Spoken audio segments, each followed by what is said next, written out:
Hi అండి. ఈరోజు పుదీనా పన్నీర్ రైస్ ఎలా చేయాలో ఇప్పుడు చూద్దాం.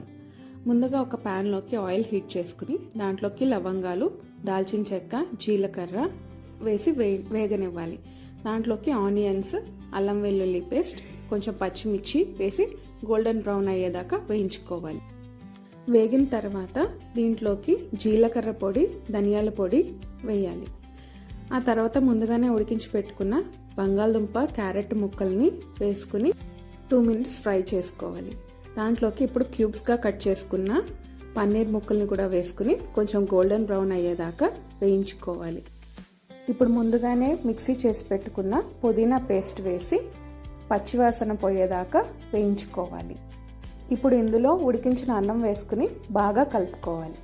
అంతే అండి, సింపుల్గా అయిపోతుంది. లంచ్ బాక్స్లో కూడా పిల్లలు చాలా ఇష్టంగా తింటారు ఈ రెసిపీని.